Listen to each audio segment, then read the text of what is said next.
नमस्ते दोस्तों। आजकल सबसे कॉमन कंप्लेंट है हमारे बाल।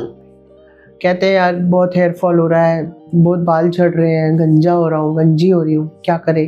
तो ज़्यादातर मेरे पास पेशेंट ऐसे आते हैं कि मैम बीमार तो है ही हैं मगर हेयर फॉल बहुत ज़्यादा है। और कुछ लोग शैम्पू तो रोज़ बदलते हैं और हेयर फॉल वही का वही।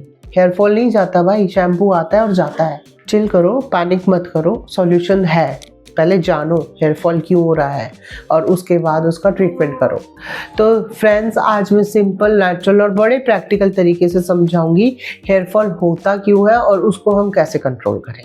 तो नमस्ते दोस्तों, मैं हूं डॉक्टर देवयानी, आपकी wellness coach and general physician, 20 साल से इसी इंडस्ट्री में। और आज हम बात करने वाले हैं हेयर फॉल का कंसर्न क्या है और हम इसको कैसे कंट्रोल करें। तो हेयर फॉल का रीज़न कुछ खास नहीं होता। कईयों को जेनेटिक्स होता है, जैसे कि आपने देखा होगा कि लड़कों का यहाँ से हेयर फॉल होना शुरू हो जाता है, बीच में से बॉल्डनेस आ जाती है, गंजे हो जाते हैं बहुत छोटी उम्र में। फॉर एग्जांपल 20-22 साल में हेयर फॉल शुरू हो जाता है। तो कईयों को जेनेटिक्स आता है कि उसके पापा को था, उसके दादा को था, उसके नाना को था। तो ये पापा दादा नाना का जो भी पीछे से चलता आ रहा है ना, तो वो आपके अंदर आएगा ही आएगा। दूसरा है स्ट्रेस। तो हर एक रीज़न हमारा स्ट्रेस होता है, तो स्ट्रेस की वजह से भी हमारा हेयर फॉल बढ़ जाता है। कुछ हमारी डाइट होती है, कुछ हमारे हार्मोन्स होते हैं और कुछ हमारे स्कैल्प की कंडीशंस होती है। स्कैल्प डर्टी होता है तो हेयर फॉल होना ज़रूरी है, और अगर स्कैल्प क्लीन है तो काफ़ी हेयर फॉल आपका बच सकता है। ये सब मिलके यही काम करते हैं, आपका हेयर फॉल बढ़ाते हैं। और इंडिया में कुछ स्टडीज़ ऐसी भी हैं कि जिनके हेयर फॉल ज़्यादा होते हैं वो किस कारण होते हैं, जिसे हम कहते हैं टीलोजन एफ्लूवियम, जो कि रीज़न होता है हमारे स्ट्रेस का, हमारे हार्मोन्स का, हमारे वेदर कंडीशंस का, हमारे न्यूट्रिशन का, हमारे इलनेस का। ये सारा टीलोजन एफ्लूवियम कहलाता है। और फीमेल्स में पैटर्न बॉल्डनेस देखा होगा। जनरली फीमेल्स को यहाँ से बाल निकल रहे होते हैं, यहाँ से बाल निकल रहे होते हैं, पीछे से बाल निकल रहे होते हैं, जो कि कॉमन इशू है। मतलब कहने का ये है कि बहुत लोग अफेक्टेड हैं और रीज़न उनके अलग अलग हैं। आज हम नेचुरल स्टेप्स देखेंगे जो एविडेंस बेस्ड है और क्लिनिकली सेंसिबल, और उसमें हम आज थोड़ा सा देसी सेंस भी डालेंगे कि भाई कैसे इसको समझा जाए और इसको कैसे ठीक किया जाए। अगर आपका हेयर फॉल सडन हो रहा है, एकदम से हेयर फॉल शुरू हो गया है, हैवी हेयर फॉल हो रहा है, या पैची, देखा होगा कि एलोपेशिया जिसे हम कहते हैं, पैचेस बनने शुरू हो जाते हैं और स्किन बिल्कुल वाइट, हमारा नॉर्मल ऐसा प्लेन स्किन दिखना शुरू हो जाता है और बाल बिल्कुल जा चुका होता है वहाँ से। तो दोस्तों, खुद दवा मत करो, आप सेल्फ मेडिकेशन पे बिल्कुल भी मत जाना। उसके लिए सिंपल कुछ टेस्ट होते हैं, जैसे कि ब्लड टेस्ट है, अपना कंप्लीट ब्लड काउंट, हमारा थायराइड टेस्ट होता है, उसमें आयरन स्टडीज होती है उसमें, और विटामिन डी, विटामिन B12। यही रीज़न है कि जिसकी वजह से इंस्टेंट हमारा हेयर लॉस हो रहा है और हेयर फॉल हो रहा है और हमें समझ में नहीं आ रहा। सो फ्रेंड्स, इन्हीं टेस्ट से पता चल सकता है कि डेफिशिएंसी कहाँ है और हम इसको कैसे ठीक कर सकते हैं। जैसे थायराइड इश्यूज में हेयर फॉल इंस्टेंट होना शुरू हो जाएगा, आपने थायराइड टेस्ट नहीं कराया, थायराइड बढ़ा हुआ है या घटा हुआ है, कि आपके हेयर फॉल की वजह कहीं आपका थायराइड तो नहीं, कहीं लो विटामिन डी तो नहीं, कहीं लो आयरन डेफिशिएंसी तो नहीं।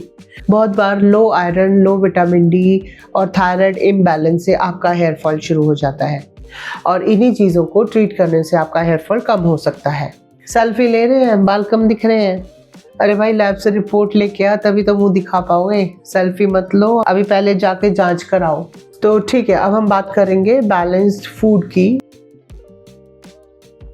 जो हमारे बाल हैं वो हमारे प्रोटीन और माइक्रोन्यूट्रिएंट से बनते हैं। प्रोटीन केराटिन जैसे होता है, इसलिए प्रोटीन रिच डाइट से हमारे बालों की ग्रोथ अच्छी होती है। डाइट हमारा बहुत इंपॉर्टेंट रोल प्ले करता है हेयर फॉल में स्पेशली। हर मील में प्रोटीन रखो, कितनी बार बोलते हैं, प्रोटीन बहुत ज़रूरी है हमारे शरीर के लिए। तो दोस्तों, प्रोटीन जैसे कि पनीर, अंडे, दाल, स्प्राउट्स, नॉनवेज, ये आपकी डाइट में ज़रूर होना चाहिए। अगर आप नॉनवेज नहीं खाते हो तो एक मील आप अपना पनीर का या स्प्राउट्स का या दाल का ज़रूर रखो। दूसरा है आयरन। आयरन रिच फूड जैसे हो गया, आजकल मौसम आ गया है, पालक, मेथी, चना, डेट्स, तो ये सारा आयरन रिच फूड है, इसको अपनी डाइट में ज़रूर लेना है instead of taking medicine from outside. Vitamin C बहुत अच्छा रोल प्ले करता है हमारे हेयर, स्किन, नेल में। तो विटामिन सी जैसे हमारा आंवला, मौसमी, नींबू, माल्टा, सीज़न आ चुका है माल्टा का, तो ये लेना अपनी डाइट में ज़रूर शुरू करो और अपनी डाइट को विटामिन सी रिच बनाओ, जो कि हमारी आयरन की एब्जॉर्प्शन बढ़ाता है। विटामिन सी आयरन को प्लस करता है, उसको हेल्प करता है डाइजेशन में और एब्जॉर्प्शन में। नहीं तो आयरन कभी भी डाइजेस्ट नहीं हो सकता बिना विटामिन सी के। और विटामिन डी चेक और रिप्लेस ज़रूरी हो सकता है। कुछ एविडेंस सजेस्ट करते हैं कि हमारे न्यूट्रिएंट की वजह से ही हमारा हेयर लॉस होता है, और अगर हम अपनी न्यूट्रिएंट्स को फुल कर लेते हैं अपनी ही प्लेट में एक नेचुरल तरीके से, तो हमारी न्यूट्रिएंट की वजह से हमारा जो हेयर फॉल हो रहा है वो कंट्रोल होना शुरू हो जाता है। देखिए कितनी अच्छी बात है, हमारे पास जितने भी फ्रूट्स वेजिटेबल्स वाले हैं उनसे आप अगर थोड़ा थोड़ा रोज़ लेते रहेंगे तो उनकी भी हेल्प हो जाएगी और आपका हेयर ग्रोथ भी होना शुरू हो जाएगा। तो प्रैक्टिकल टिप की बात करेंगे, सुबह प्रोटीन जैसे एग्स है, स्प्राउट्स है, स्नैक्स में नट्स डालो अपनी डाइट में, और डिनर में दाल और सब्जी, इसको ऐड कर लो, अपनी डाइट मेंटेन कर लो। इसी से ही हेयर फॉल कंट्रोल हो जाएगा, हेयर रिग्रोथ भी शुरू हो जाएगा। भाई समोसा, पिज्ज़ा, बर्गर छोड़ दो, एक एप्पल उठा लो सुबह सुबह, आपके बाल थैंक यू कहेंगे आप। क्रॉनिक स्ट्रेस और पुअर स्लीप आपके हार्मोन को सप्रेस कर देते हैं। आप स्ट्रेस लेते जा रहे हो, आपकी नींद पूरी नहीं हो रही, तो उससे आपका जो स्ट्रेस हार्मोन बढ़ता है और उसकी वजह से आपका हेयर फॉल होता है, स्किन डैमेज होता है, जो कि आपके हेयर साइकिल को डिस्टर्ब कर देते हैं। तो सिंपल डेली रूटीन ये रखो, 7 से 8 घंटे की नींद जरूर लो, 5-10 मिनट की डीप ब्रीदिंग एक्सरसाइज या फिर शॉर्ट वॉक, और अगर स्ट्रेस आपको ज़्यादा हो तो मेडिटेशन करो या टॉक थेरेपी करो। आपस में बातचीत शुरू कर दो, फ़ोन पे नहीं, आमने सामने। तो हमारी स्टडीज शो करती है कि जब हमारा स्ट्रेस हार्मोन डाउन जाता है तो हमारा जो टेलोजन एफ्लुवियम है वो बढ़ना शुरू हो जाता है, जिसकी वजह से हमारा हेयर फॉल कंट्रोल हो जाता है। तो ये बहुत सिंपल टिप्स हैं जो आप फॉलो कर सकते हो, जिससे आपका हेयर फॉल कंट्रोल हो सकता है। तो दोस्तों, बॉस का गुस्सा नहीं है जो आपके बाल झड़ रहे हैं, वो आपका स्ट्रेस है जो बॉस ने दिया हुआ है। तो बॉस से ज़रा अपनी बॉन्डिंग अच्छी रखो, उनके साथ बात करो, प्रॉब्लम्स को सॉर्ट आउट करो और अपने बालों को भी बचाओ। तो अब हम नेक्स्ट बात करेंगे स्कैल्प केयर की। आपके स्कैल्प हेल्थ कैसी है और उस वजह से आपका कहीं हेयर फॉल तो नहीं हो रहा है? स्कैल्प हमारा हेल्दी होना बहुत ज़रूरी है। हार्श शैम्पूज, इधर उधर के तेल, एक्सेस में जो हम हीट लगाते हैं, जैसे कि स्ट्रेटनर्स यूज़ करते हैं या फिर ड्रायर यूज़ करते हैं, और टाइट हेयर स्टाइल्स, आजकल लड़कियां बड़ा टाइट पोनी, हाई पोनी करके चलती हैं, तो डियर फ्रेंड्स वो बहुत नेगेटिव इम्पैक्ट देता है, उसकी वजह से भी हमें हेयर फॉल बहुत जल्दी होता है। तो जो टाइट हेयर स्टाइल की हम बात कर रहे हैं उससे क्या होता है, ट्रैक्शन एलोपेशिया होना शुरू हो जाता है। ट्रैक्शन एलोपेशिया होता है जैसे कहीं कहीं बाल खिंचता है तो वहाँ से बाल निकलना शुरू हो जाएगा और वहाँ पे पैटर्न बाल्डनेस मतलब गंजापन आना शुरू हो जाएगा। तो उसके लिए क्या करें, माइल्ड पैराबिन फ्री शैम्पू लें, एक दिन छोड़ के एक दिन, ऑल्टरनेट डेज पे हेयर वॉश, स्कैल्प वॉश ज़रूर करें। कभी भी गर्म पानी से अपना स्कैल्प वॉश ना करें। हाँ, जब सर्दियाँ हो तो थोड़ा आप गुनगुना पानी से हेड वॉश ले सकते हैं।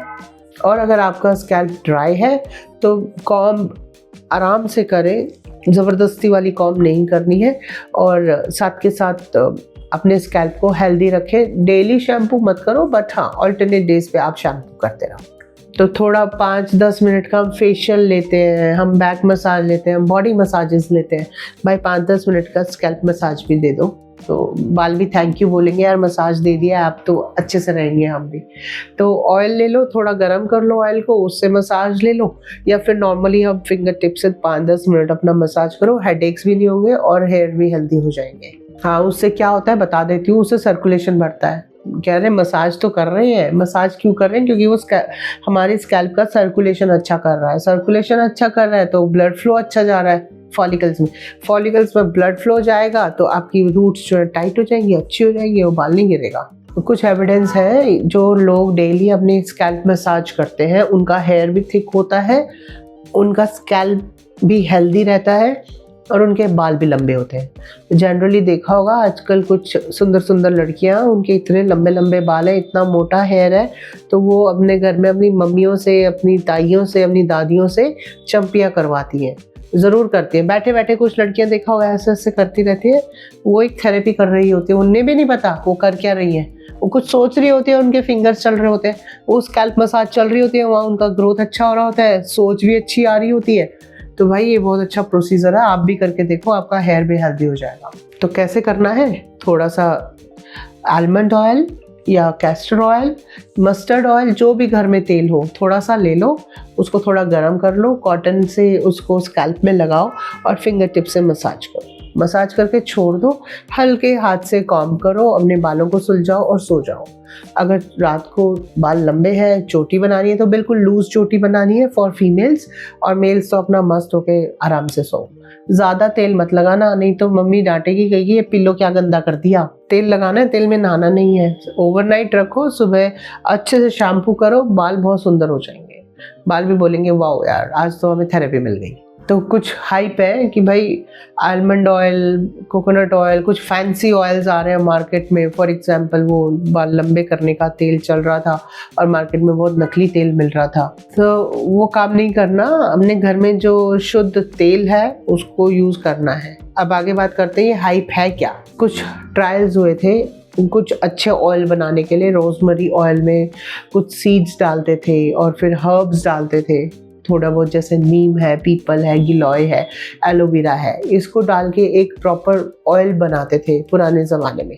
तो वो जो ऑयल यूज़ होता था वो हमारे स्कैल्प के लिए भी अच्छा था, हेल्दी था, और हमारे हेयर के लिए भी अच्छा था। क्यों? क्योंकि उसके अंदर एंटी इन्फ्लेमेटरी प्रॉपर्टीज़ हैं, जिससे कि हमारा सर्कुलेशन भी बहुत अच्छा होता है। रोजमेरी ऑयल विदेशों में भी बहुत चलता है और उससे एविडेंसेस मिले हैं कि रोजमेरी ऑयल हम बार बार यूज़ करते हैं तो उससे हमारा हेयर हेल्थ बहुत अच्छा हो जाता है और स्कैल्प हेल्थ भी बहुत अच्छा हो जाता है। स्कैल्प हेल्दी रहती है और हेयर क्वालिटी भी बहुत इम्प्रूव होती है। मगर ये कोई मिरेकल नहीं है, ये एक तरीका है जो कि पुराने ज़माने से चलता आ रहा है और जो हमने अब छोड़ दिया है। कुछ डाइल्यूट एसेंशियल ऑयल्स को यूज़ करना सीखो, जैसे कि टी ट्री ऑयल आ गया, यूकेलिप्टस ऑयल आ गया, रोजमेरी ऑयल आ गया। इनको थोड़ा मिक्स कर लो साथ में और वो स्कैल्प में थोड़ा गर्म करके स्कैल्प में लगाना शुरू कर दो, तो आपका स्कैल्प हेल्दी हो जाएगा, हेयर हेल्दी हो जाएगा। ये एक एविडेंस है जिसका प्रूफ कई सालों से विदेशी भी यूज़ कर रहे हैं और हम इंडियंस जो अब भूल चुके हैं, इसका रिजल्ट बहुत अच्छा आता है। और हाँ दोस्तों, पैच टेस्ट करना मत भूलना। कई लोगों को एलर्जीज होती है, तो अगर एलर्जी हो रही है तो वो तेल फिर नहीं लगाना आपने। पहले अपने हाथ पे या कान के पीछे ऑयल का पैच टेस्ट कर लो। अगर उससे एलर्जी हो रही है 15-20 मिनट रखो, नहीं है तो उसको लगाओ, अगर है तो उसको छोड़ दो। और हाँ, ओवर यूज़ ऑफ सप्लीमेंट्स जैसे ओमेगा 3 हम ओवर यूज़ करते हैं, बायोटिन खाते हैं, ओमेगा 3 खाते हैं, ओवर यूज़ करते हैं, तो उससे भी हेयर लॉस होता है। तो ब्लाइंडली मेगा डोजेस लेना बंद कर दो, थोड़ा अक्ल लगाओ, अपने डॉक्टर से बात करो और लिमिटेड अमाउंट में ही अपना सप्लीमेंट ऐड करो।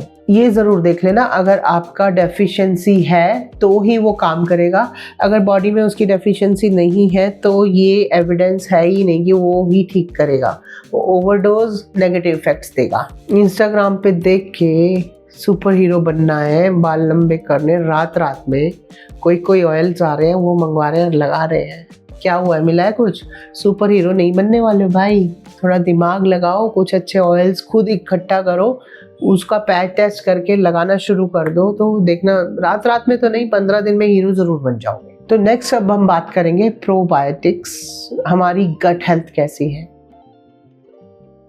गट हेल्थ और न्यूट्रिएंट एब्जॉर्प्शन क्लोजली लिंक्ड है। अगर आपने रिसेंटली कोई कोर्स किया है एंटीबायोटिक का, आप बीमार थे या एसिडिटी या गट इश्यूज है, तो अपनी डाइट में इंक्लूड कर दो दही, लस्सी, इडली, डोसा और प्रोबायोटिक योगर्ट्स हम घर में भी बना लेते हैं, वो रेसिपी आप देख लेना। बाकी ये चीज़ें आपके गट को हेल्दी रखती हैं। ये एक फ्रेंडली बैक्टीरिया होता है जो आपके गट को सपोर्ट करता है। गुड बैक्टीरिया अंदर रहता है, बैड बैक्टीरिया फ्लश आउट हो जाता है। और इससे क्या होता है, हमारा न्यूट्रिशन को एब्जॉर्प्शन हो जाता है। हमारा जो भी हम अच्छी चीज़ें खा रहे होते हैं वो हमारी बॉडी में एब्जॉर्ब होना शुरू हो जाता है। और कुछ स्टडीज़ में ये भी हुआ है कि इलनेस के बाद जब भी हमने अपने गट का ध्यान रखा है, जब भी हमने अपने आंतों का, पेट का ध्यान रखा है, तो उससे हमारा हेयर फॉल रिकवरी हुई है और बहुत ही पॉजिटिव हुई है। तो फ्रेंड्स, एंटीबायोटिक के कोर्स के साथ साथ आप गट हेल्थ भी रखो अपने ध्यान में और उसके साथ साथ उसका भी ट्रीटमेंट लो। जैसे मैंने बता ही दिया आपको, कर्ड, लस्सी, योगर्ट्स आपके पेट को हेल्दी रखेगा। और अगर आपका गट खुश है तो आपका न्यूट्रिएंट जो है वो आपके बालों तक, नेल्स तक, सब जगह पहुंचा देगा। गट हैप्पी नहीं है ना, तो जो भी आपने पिज़्ज़ा, बर्गर जो भी खाया होगा, तो वो सब स्ट्रीट फूड जो है वो पार्टी में ही फंस जाएंगे, फिर नहीं होने वाला उसका कुछ भी, फ्लश आउट हो जाएगा वैसे ही। अगर सडन, सिवियर और हाथ का भरा हुआ बाल, इतने हथेली में जो बाल जितना आ जाए, एकदम से आना शुरू हो जाए, तो अपने डॉक्टर से ज़रूर मिल लो। और अगर पैची हेयर लॉस हो रहा है, देखा होगा ना कईयों को पैचेस हो जाते हैं, बाल निकलने लग जाते हैं, तो वो सीरियस कंडीशन है। अपने आप सेल्फ मेडिकेशन मत करना, अपने डॉक्टर से कंसल्ट कर लेना। कई पेशेंट्स देखे हैं जिनका वेट लॉस होता है या वेट गेन होता है, इरेगुलर पीरियड्स होते हैं, सिवियर फटीग होता है, थके हुए होते हैं, 24 घंटे थकान रहती है, तो कहीं ना कहीं उनकी माइक्रो मल्टी न्यूट्रिएंट्स की कमी है। वो कमी हम जानेंगे कुछ टेस्ट के साथ और अपनी डॉक्टर की कंसल्टेशन के साथ। और अगर आपको ये जो होम स्टेप्स मैंने बताए 3 महीने में रिजल्ट ना दें, तो अपने डर्मेटोलॉजिस्ट से ज़रूर मिलें। जनरली डॉक्टर्स मेडिकल ट्रीटमेंट देते हैं और प्रिस्क्राइब करते हैं कुछ मिनॉक्सिडिल्स, पीआरपी और हार्मोन थेरेपी, जो कि हमारा सिवियर और पैटर्न हेयर लॉस में हेल्प करता है। बट वो भी कंसिडरेशन में रहता है कि कब हमारा डॉक्टर हमें प्रिस्क्राइब कर रहा है। डिले मत करना दोस्तों, इसको जल्दी जल्दी दिखाना। अगर ये ज़्यादा ही ख़राब हो रहा है, हेयर फॉल ज़्यादा है, तो अपने डॉक्टर को तुरंत दिखाओ। तो प्रैक्टिकली कैसे अपना दिन स्टार्ट करें? सबसे पहला प्रोटीन में अपना ऐड करें एग्स, अपना पनीर मॉर्निंग ब्रेकफास्ट में, और 1 ग्लास गर्म पानी। आपका सुबह का मॉर्निंग प्लान ऐसा ही होना चाहिए। डेली की वॉक 25 से 30 मिनट, कान में लगाओ म्यूजिक और चले जाओ घूमने। पहनो जूते, पार्क जाओ, एरोबिक्स करो, डांस करो, वो आधा घंटा आपका होना चाहिए। 7 से 8 घंटे ज़रूर सोना है और 2 से 3 लीटर पानी ज़रूर पीना है। स्कैल्प को वीक में 3 बार वॉश ज़रूर करें और स्पेशली उन्हीं शैम्पू से करें जिस शैम्पू में पैराबिन ना हो, बिल्कुल माइल्ड शैम्पू हो जो आपके बालों को ड्राई ना करे। और हाँ, चंपी सिस्टम तो बहुत अच्छा था। 2 से 3 बार हफ्ते में स्कैल्प मसाज ज़रूर लें या खुद कर लें। खाने में मैंने बोला स्पिनच, अपना iron rich, vitamin D rich food ज़रूर होना चाहिए, जैसे कि लीफी ग्रीन वेजिटेबल्स, कुछ नट्स और प्रोटीन्स। अवॉइड टाइट पोनीटेल्स, जो हाई पोनीज बनाते हैं उनको थोड़ा अवॉइड कर देना, स्पेशली रात को लूज हेयर करके सोना है। ज़्यादा फैंसी चीज़ें नहीं यूज़ करनी, फॉर एग्जांपल स्ट्रेटनर्स, ड्रायर्स, इसको कम यूज़ करो। और शुगरी क्रैश डाइट्स, हम डाइट्स पे आ जाते हैं, कीटो डाइट, इंटरमीडिएट डाइट, 70 किस्म की डाइट्स आती है, तो एकदम से डाइट मत करो। धीरे धीरे अपनी बॉडी को चेंजेस लाने के लिए हेल्प करो। अपनी डाइट में पोषण देखो, क्या पोषण है, और उस पोषण साइज के हिसाब से अपनी डाइट प्लान करो। ये रूल 3 महीने आप फॉलो करो और फिर मॉनिटर करो आपका हेयर हेल्थ, आपका स्कैल्प हेल्थ, आपकी स्किन हेल्थ कैसी हुई है। क्या आपके हेयर की जो साइकिल है, हेयर फॉल हो रहा है, रीग्रोथ हो रहा है, वो अच्छा हो रहा है कि बुरा हो रहा है, दोनों को मॉनिटर करो और फिर अपने डॉक्टर से बात करो। तो दोस्तों, हेयर फॉल को रोकना एक कॉम्बिनेशन का काम है, जैसे कि check medical causes, feed body right, soothe stress, gentle scalp care और थोड़ा सा पेशेंस। और मैं हूँ डॉक्टर देवयानी, अनिल क्लिनिक सोनीपत से, 20 इयर्स का experience in general physician and wellness coach. अगर आपको कोई प्रॉब्लम है, आपके पास रिपोर्ट्स हैं, क्लिनिक में आके रिपोर्ट्स दिखाएं या हमसे शेयर करें, मैं आपको गाइड करूँगी आपके पर्सनलाइज्ड प्लान्स को लेकर। अगर आपको ये वीडियो अच्छा लगा है तो इसको लाइक कर दो, शेयर कर दो, किसी के काम आ जाएगी, और सब्सक्राइब कर दो, क्योंकि हम वीडियोस लेके आते हैं बहुत ही इंपॉर्टेंट टॉपिक्स पर। और हमें कमेंट में ज़रूर बताना कि आपका सबसे बड़ा हेयर मिस्टेक क्या था और इसको कैसे ठीक किया जाए।